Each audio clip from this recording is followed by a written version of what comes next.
চৌঠা মে বিধানসভা নির্বাচনের রেজাল্ট বেরিয়েছিল। তৃণমূলের হার আর সেই পরাজয়ের পর আজ 5ই জুন, এক মাসের মধ্যে সবটা ভেঙে খান খান হয়ে গেছে। তৃণমূল দলটাই ভেঙে খান খান হয়ে গেছে। একের পর এক ইস্তফা আমরা দেখেছি।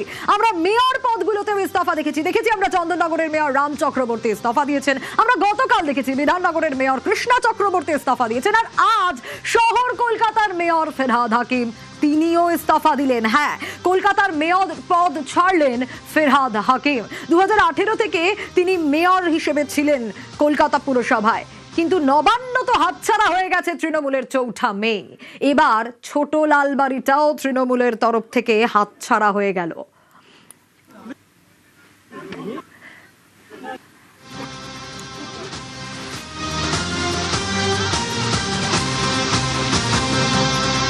মেয়র পদ থেকে ফেরহাদ হাকিম ইস্তফা দিলেন আর কলকাতার পুরো বোর্ড ভেঙে গেল। এক মাসের মধ্যে অনেক কিছু হলো, এদিক থেকে ওদিক হয়ে গেল। একটা দল তৃণমূল, সেই দলটা 80 জন বিধায়ককে নিয়ে জিতেছিল।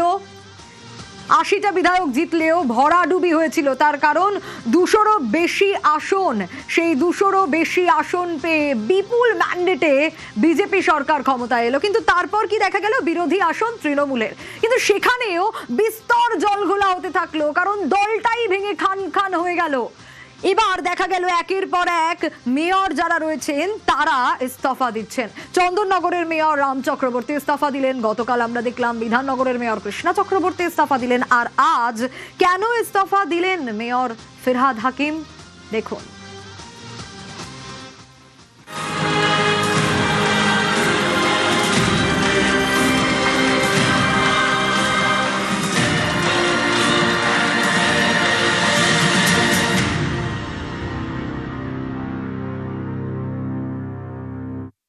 আমি নিজে যখন মেয়র ছিলাম দাপুটের সাথে চালিয়েছি, নিজেই পৌরমন্ত্রী, নিজেই মেয়র, চেয়ার ধরে বসে রইলাম। ঢাল নেই, তলোয়ার নেই, নিধিরাম সর্দার। সেই মানুষগুলো যারা হয়তো আমার থেকেও বেশি দাপুটে ওই মেয়রের চেয়ার চালিয়ে গেছেন, তাদের প্রতি অসম্মান। তাই আমি ঠিক করেছি যে আমি আজকে রেজিগনেশন দিচ্ছি। যে বেস্ট সার্ভিস দেবে মানুষ তাকে চয়েস করবে। তাই শুভেচ্ছা দিয়ে আমি এই চেয়ার আজকে খালি করে দিলাম। আমার কেউ প্রেশার নেই, কিছু নেই। ঢাল নেই, তলোয়ার নেই, নিধিরাম সর্দার। চেয়ার আঁকড়ে ধরে থাকলেন না ফেরহাদ হাকিম। মেয়র পদে ইস্তফা দিলেন, কলকাতা পুরসভা থেকে বেরিয়ে গেলেন। বিশ্বজিৎ রয়েছে আমার সঙ্গে। বিশ্বজিৎ, আমরা দেখছিলাম 2018 থেকে মেয়র পদে তিনি পুরো নগর উন্নয়ন মন্ত্রী ছিলেন। একের পর এক তার যে জার্নি, সেসব কথা তিনি বলেছেন আজ প্রেস কনফারেন্সে। কেন ইস্তফা দিলেন সেটাও বললেন, কোনো প্রেশার নেই। তারপর বেরিয়ে গেলেন। এরপর কি হবে বিশ্বজিৎ? দেখো, তিনি পদত্যাগ পত্রেও কারো প্রতি কোনো আক্ষেপ রাখেননি। সকলকে ধন্যবাদ জানিয়েছেন, যাদের সঙ্গে কাজ করেছেন, কাউন্সিলর থেকে শুরু করে চেয়ারপারসন থেকে শুরু করে সকলকে তিনি সম্মান জানিয়েই তার পদত্যাগ পত্র দিয়েছেন। সেখানে শুধুমাত্র তাদেরকে সম্মান ছাড়া আর কিছুই লেখেনি। 2018 থেকে এই যে 2026-এর 5ই জুন পর্যন্ত যে জার্নি, 2018-র 3রা ডিসেম্বর শুরু হয়েছিল এবং দ্বিতীয় পর্যায়ে 2021-এর ডিসেম্বরে আবার দ্বিতীয় দফায় শুরু হয়। এবং সেই টার্ম, অর্থাৎ প্রথম টার্মেও তিনি পূর্ণ সময়ের জন্য ছিলেন না, মাঝপথে দায়িত্ব পেয়েছিলেন। এবং দ্বিতীয় টার্মেও শেষ পর্যন্ত শেষ করে যেতে পারলেন না। আক্ষেপ তো থাকবেই, কারণ একটাও পুরো টার্ম তিনি থাকতে পারলেন না, যদিও তার থাকার কথা ছিল। কিন্তু এই সময়ে এসে, অর্থাৎ পথ পরিবর্তন, রাজ্যে যখন পথ পরিবর্তন হলো, আমরা জানি যে লালবাড়ি অর্থাৎ মহাকরণ থেকে নবান্নে চলে গেছে, কিন্তু মহাকরণ বা লালবাড়ি, বড় লালবাড়ি আর ছোট লালবাড়ি, এই দুটো যেন একটা পারস্পরিক সম্পর্ক ছিল। যে সাধারণত কাউন্সিলর হিসেবে বা মেয়র পরিষদ হিসেবে যাদের হাতে খড়ি হয় রাজনীতিতে, তারপর তাদের বিধায়ক হিসেবে তারা বড় লালবাড়িতে যান, অর্থাৎ মন্ত্রী হন, বিধানসভায় যান, তারপর মন্ত্রী হন, বড় লালবাড়িতে তাদের স্থান হয়। এই যে ছোট লালবাড়ি বড় লালবাড়ির যে রাজনৈতিক একটা সম্পর্ক, সেই রাজনৈতিক সম্পর্কে যখন বড় লালবাড়ি অর্থাৎ মহাকরণ হাতছাড়া হলো বা নবান্ন হাতছাড়া হলো শাসক দল তৃণমূল কংগ্রেসের, তার পাশাপাশি একের পর এক বিধাননগরের চেয়ারপারসন তিনি পদত্যাগ করলেন। এবং কলকাতা পুরসভা ছোট লালবাড়ি, সেখানেও এই যে পদত্যাগের যে বিষয়টা, সেটা এর আগেই শুরু হয়েছিল, অর্থাৎ ভাঙনটা আগেই শুরু হয়েছিল। আমরা জানি যে অভিষেক বন্দ্যোপাধ্যায়ের বাড়িতে নোটিশ সংক্রান্ত বিষয়কে কেন্দ্র করে 9 নম্বর বড়োর চেয়ারপারসন তিনি প্রকাশ্যে ক্ষোভ প্রকাশ করেন যে দলীয় নেতৃত্বের প্রতি ক্ষোভ প্রকাশ করে সেখানে তিনি পদত্যাগ করেন এবং সেই পদত্যাগ যেটা ছিল সেই পদত্যাগটা শুরু ছিল দেবলীনা বিশ্বাস চেয়ারপারসন 9 নম্বর বড়। কারণ আমরা জানি যে অভিষেক বন্দ্যোপাধ্যায়ের বাড়িতে যে নোটিশ গিয়েছিল 17টি বাড়ি, তার মধ্যে 15টি বাড়ি ছিল এই 9 নম্বর বড়োর অধীনে।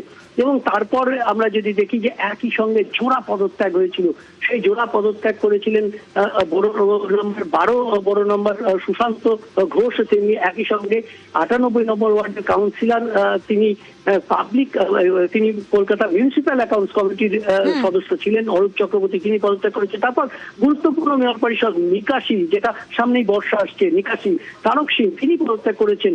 এবং তারপর আজ অর্থাৎ 5ই জুন মেয়র পদত্যাগ করেন। মেয়র পদত্যাগ করা মানে এই যে বর্তমান বোর্ড সেটাও ডিজলভ হয়ে যাওয়া, যদিও এখনো পর্যন্ত পদত্যাগ পত্র তিনি জমা দিয়েছেন মালা রায়ের কাছে, চেয়ারপারসন কলকাতা পুরসভার আইন অনুযায়ী তিনি মালা রায়ের কাছে জমা দিয়েছেন, কিন্তু এখনো পর্যন্ত গৃহীত হয়নি।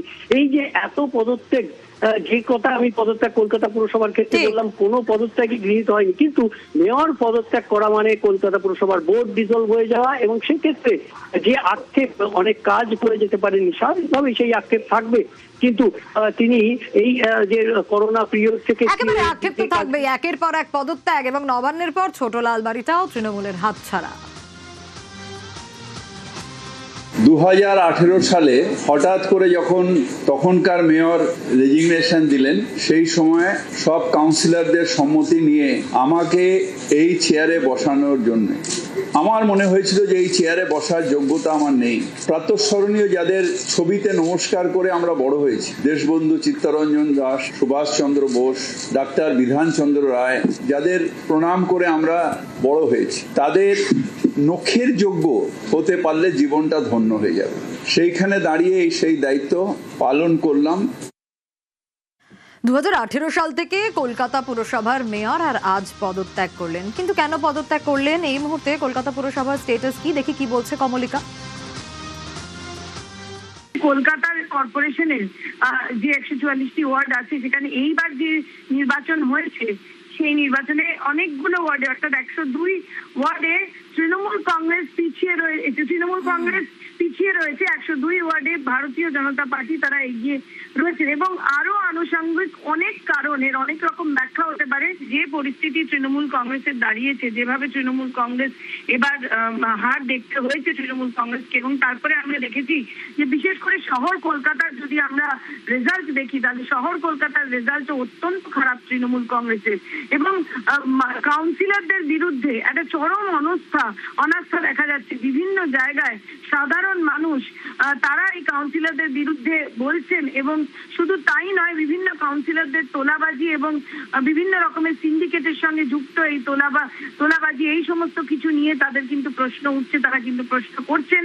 এবং সেই জায়গা থেকে দাঁড়িয়ে তৃণমূল কংগ্রেস কলকাতায় খুব বড় ধাক্কা খেয়েছে, আর তার জন্যই এই যে তার পদত্যাগ তা খুবই সিগনিফিকেন্ট। বাম আমলে মেয়র ছিলেন বিকাশ রঞ্জন ভট্টাচার্য, প্রাক্তন মেয়র, তিনি কি বলছেন কলকাতা পুরসভার মেয়র ফেরহাদ হাকিমের ইস্তফা নিয়ে? তার উপলব্ধির কথা বলেছেন। আসলে ফিরহাদ তো এখন নির্বাচিত মেয়র নন, মেয়র ছিলেন না, সরকারি আদেশনামার ভিত্তিতে কাজ করছিলেন। সরকার পাল্টে গেছে, তার আদেশনামা পাল্টে যাবে, একটু প্রাপ্ত সম্মান নিয়ে তিনি পদত্যাগ করেছেন, চিৎকারি করেছেন।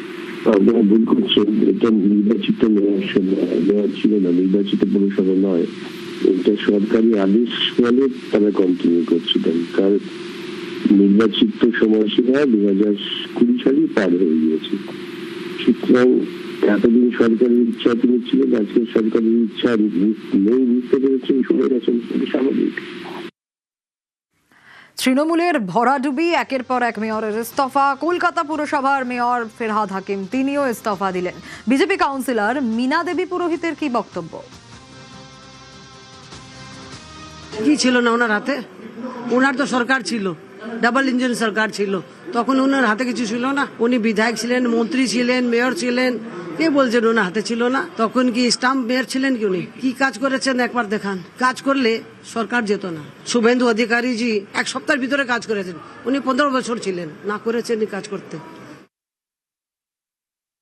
উনি নিজের কীর্তি বললেন আর তারপরে বললেন যে আমি নিজের কীর্তি আমার কি বলবো। তো কলকাতার মানুষ জানে যে কি করতে পেরেছিলেন আর কি হয়েছিল এখানে। কোনো অসুবিধা নেই, কর্পোরেশনের এমপ্লয়ি কাজ করে, সবাই কাজ করে করছে, অসুবিধা নেই। এখানে তো কমিশনার আছে, এখানে আমাদের মানসুনের জন্য প্রত্যেক বছর প্রস্তুতি থাকে, আমাদের এমপ্লয়িরা, আমাদের ড্রেনেজ ডিপার্টমেন্ট এইসবের প্রস্তুতি থাকে।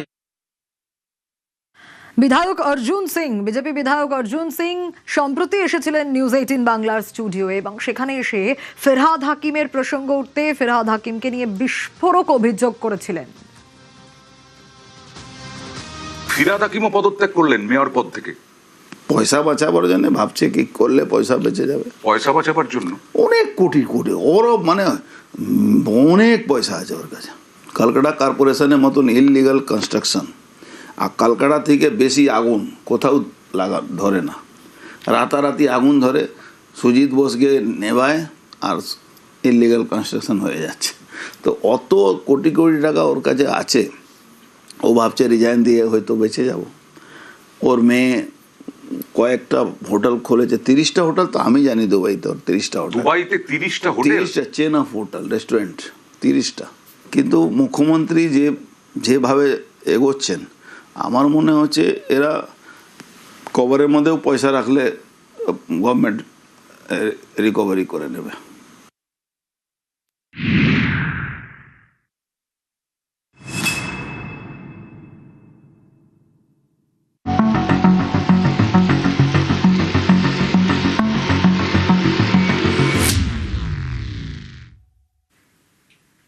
টলিউডে মাফিয়া রাজ চলতো, এই একটা ব্যক্তি যার জন্য ভয়ে কাটা হয়ে থাকতে হতো কলা কুশলীদের।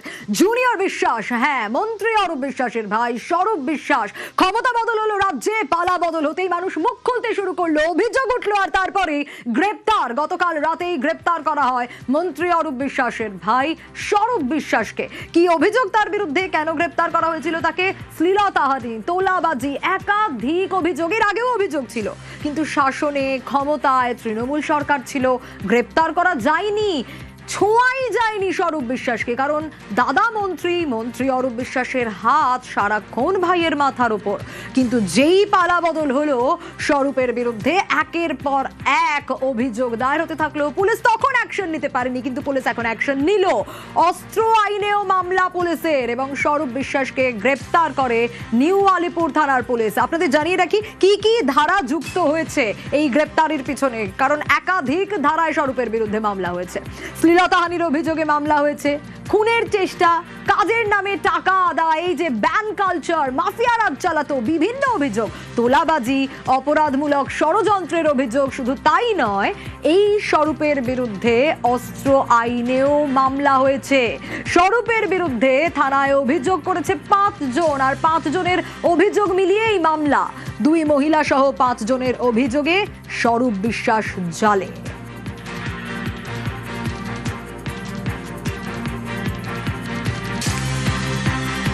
এই যে বলছিলাম না যে একাধিক অভিযোগ, এরপর যে কথা বলবো তা শুনে চোখ কপালে উঠবে আপনার। টলিউডে লোক ভয় কাটা হয়ে থাকতো, কারণ মাফিয়া রাজ চালাতেন, ব্যান কালচার চালাতেন, কিন্তু এর পেছনে কি বেশ কিছু শর্ত থাকতো।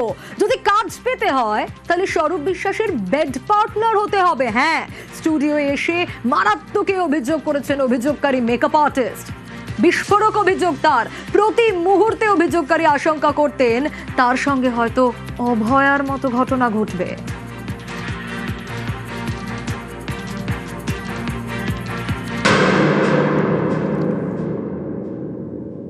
2017 থেকেই ব্যান হয়ে রয়েছে, আমাকে কাজ দেয়াই হতো না। কেন?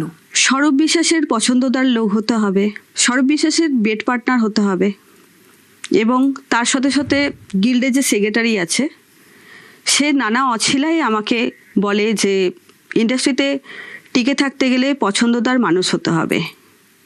সেটা একটা মেয়ে ছেলে হয়ে তো আমি বুঝি যে উনি কি চাইছে। পছন্দের মানুষ হওয়া মানে তার শয্যা সঙ্গী হতে হবে।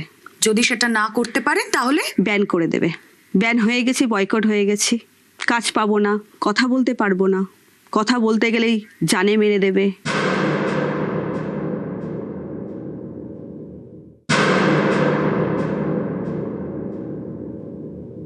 ইনি নন, আরো এরকম আছে যারা ভয়তে মুখ খুলতে পারেনি। এদের র্যাকেটটা এত পরিমাণে পাওয়ারফুল না, মানে জানে মেরে দেব।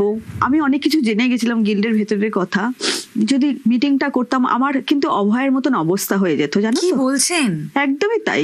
মানে কর্মক্ষেত্রে আপনার কোনো নিরাপত্তা ছিল না, মানে আপনি যদি বলেন যে একজন তরুণী চিকিৎসকের যেভাবে ধর্ষণ খুনে মৃত্যু হয়েছিল, আপনারও ওই যে আশঙ্কাটা করছেন, এটা ভয়ঙ্কর আশঙ্কা। হ্যাঁ, এটাই হতো। আমাকে বলেছিল, আমি বলেছিলাম যে একটা টেকনিশিয়ানে আমাকে নিয়ে মিটিং ডাকা হোক, আমার সঙ্গে শান্তনু দে এরকম বলে গেছে, কিন্তু ওরা কেউ কথা শোনেনি। বলছে ঠিক আছে, গিল্ডের ভেতরে অফিসের ভেতরে তোমাকে নিয়ে মিটিং করা হবে। আমি সেই মিটিংটা ক্যান্সেল করে দিয়েছি ভয়েতে। আমার অভয়ের মতন অবস্থা হয়ে যেত, আমি ভালো করে কথা বলতে পারছিলাম না। আপনারা আমার ফেসবুকে যান, গিয়ে আমার বাইটস গুলো দেখুন, আমি পাগলের মতন কিরকম একটা কথাবার্তা বলছিলাম। আমি ঘরে পুরো আবদ্ধ হয়ে গেছিলাম, ঘরে দরজা জানলা বন্ধ করে একটা পাগল যেরকম থাকে সেই পাগলের মতন আমাকে অবস্থা করে দিয়েছে এরা। ঘর দিয়ে বেরোতে পারছিলাম না। আমি একা মানুষ, আমি যদি ঘরে বাজার ঘাট যদি না করি, আমি যদি নিজের পেটের জোগাড়টা যদি না করি, আমি খেতে পাবো না।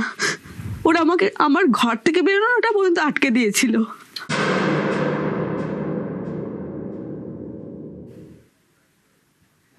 ভাবুন একবার, টলিউড ইন্ডাস্ট্রিটাকে কিরকম নরকে পরিণত করে রেখেছিল, এবং এই স্বরূপ বিশ্বাস গ্রেপ্তার হতেই টলিউডের স্বরূপটা বেরিয়ে এসছে। যার অভিযোগে স্বরূপ বিশ্বাস গ্রেপ্তার, তিনি অত্যাচারের দিনগুলোর কথা বলতে গিয়ে কেঁদে ফেললেন। তার কথা শুনুন, রাত 8টায় দেখুন টলিউডের স্বরূপ। স্বরূপ বিশ্বাসের পছন্দদার লোক হতে হবে, স্বরূপ বিশ্বাসের বেড পার্টনার হতে হবে। যদি সেটা না করতে পারে তাহলে ব্যান করে দেবে। স্বরূপ বিশ্বাস নাম হি কাফি হ্যায়। স্বরূপ বিশ্বাস এবং বাপি মালাকার, ওনার নাকি প্রত্যেক সপ্তাহে একটা করে নতুন নতুন মেয়ে লাগে। অভিযোগকারী আজ আমাদের সঙ্গে স্টুডিওয়ে রয়েছেন। আমি হাত জোড় করে বলেছিলাম আমাকে কাজ একটা দিন, আমি সংসারটা চালাতে পারছি না। ওনার মন গলেনি।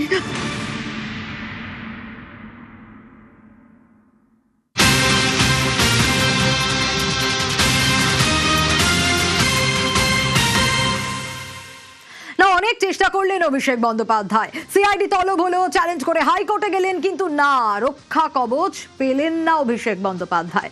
সইজাল কাণ্ডে রক্ষা কবচ দিল না হাইকোর্ট। আরো ডিটেল আপডেট নেওয়ার চেষ্টা করব, তবে তার আগে আরো একবার জানাই অভিষেক বন্দ্যোপাধ্যায় অনেক চেষ্টা করলেন যদি রক্ষা কবচ পাওয়া যায়। সিআইডি তলব হলো, কিন্তু তারপর তিনি সময় চাইলেন, হাইকোর্টের দ্বারস্থ হলেন, কিন্তু হাইকোর্টের তরফ থেকে রক্ষা কবচ পেলেন না তৃণমূল সাংসদ।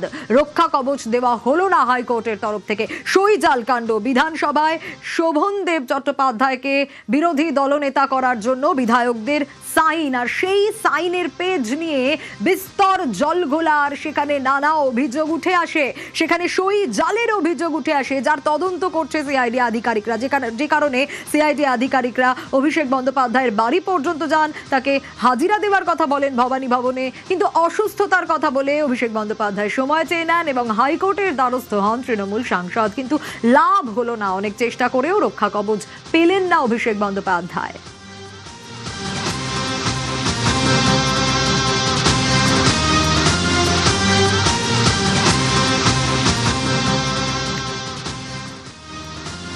রঘুনাথগঞ্জে গ্রেপ্তার অলক্ষী। হ্যাঁ, পাইকপাড়া এলাকা থেকে গ্রেপ্তার করা হয়েছে শরীফুল শেখকে। কিন্তু কেন গ্রেপ্তার করা হয়েছে? লক্ষ্মীর ভান্ডারের টাকা কি তার অ্যাকাউন্টেও যেত? আরো বিস্তারিত প্রণব জানাবে। প্রণব, দেখো, শরীফুল শেখ নামে আরো একজন অলক্ষীকে গ্রেপ্তার করলো এবং মূল চক্রী শরীফুল শেখ নামে তদন্তকারী অফিসাররা জানতে পারছে। এর আগে 3 জনকে গ্রেপ্তার করেছিল, তারপর সিট গঠন হয় এবং যে 3 জনকে গ্রেপ্তার করা হয়েছিল, মোস্তাফিজুর রহমান ছিল মূল পান্ডা। তারপর সেই মোস্তাফিজুর রহমান কিন্তু স্বীকার করেছে শরীফুল শেখই কিন্তু তাদের এই অলক্ষী ভান্ডার, যে লক্ষ্মীর ভান্ডারে আর কি টাকা ঢোকানোর ক্ষেত্রে এই সমস্ত কাজগুলো করেছিল। এবং কলকাতার যে তোমার প্রায় 200টি ফেক অ্যাকাউন্ট এই অলক্ষীদের অ্যাকাউন্টে ঢুকতো, সেই টাকার সেক্ষেত্রেও কিন্তু জিজ্ঞাসাবাদ করে শরীফুল শেখের নাম উঠে আসে এবং সেখান থেকেই কিন্তু আজকে কিন্তু তাকে বহরমপুরের যে রঘুনাথগঞ্জের যে তোমার পাইকপাড়া এলাকা থেকে তাকে গ্রেপ্তার করে বহরমপুর থানার পুলিশ এবং তাকে 10 দিনের জন্য পুলিশ হেফাজতের আবেদন করা হয়েছে এবং পুলিশ যে তাকে জিজ্ঞাসাবাদ করে আরো নতুন তথ্য উঠে আসবে বলে কিন্তু মনে করছে। বেশ, অবশ্যই নজর থাকবে।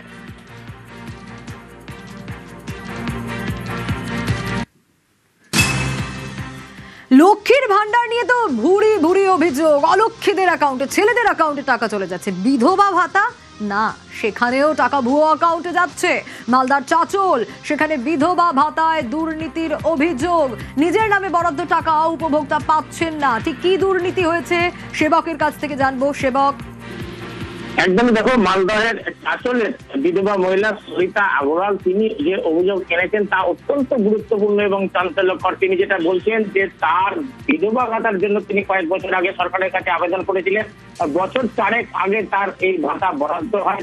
তিনি সম্প্রতি বিষয়টি জানতে পারেন এবং তারপরে তিনি যখন আধার কার্ড দিয়ে চেক করেন তখন দেখেন যে তার নামে বরাদ্দ টাকা অন্য একটি অ্যাকাউন্টে ঢুকছে।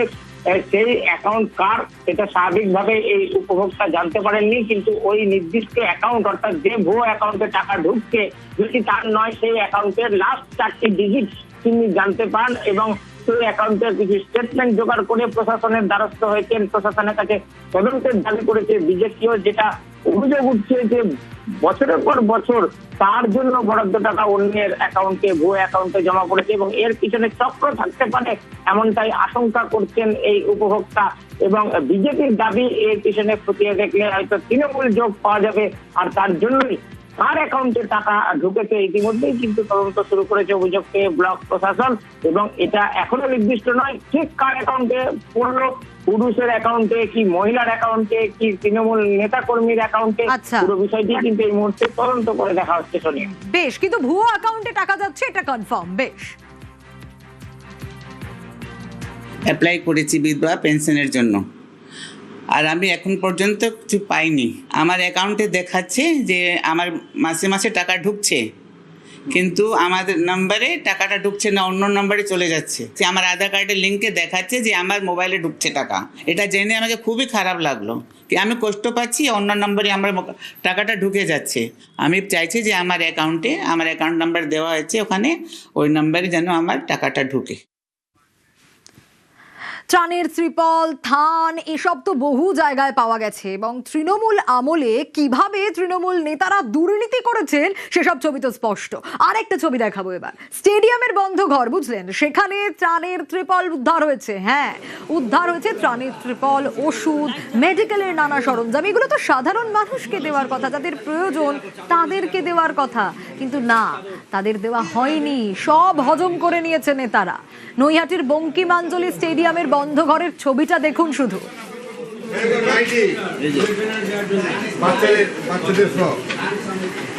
রাজনৈতিক ফ্ল্যাগ আছে নাকি?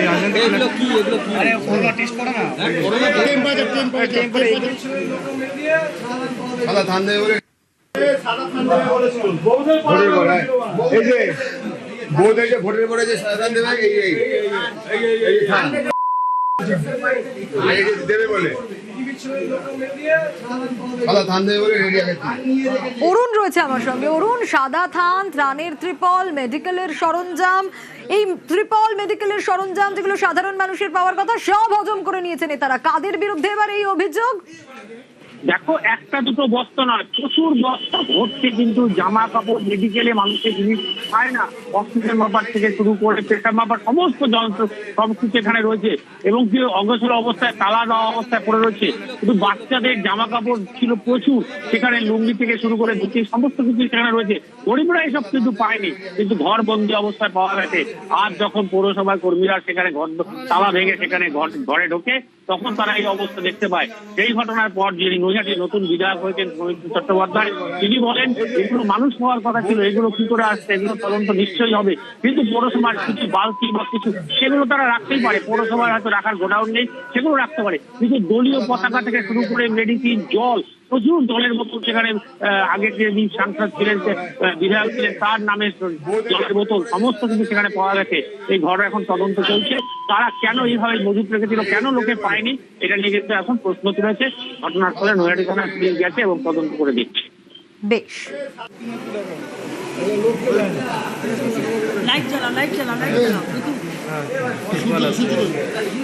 চাদর রয়েছে, দেখো চাদর।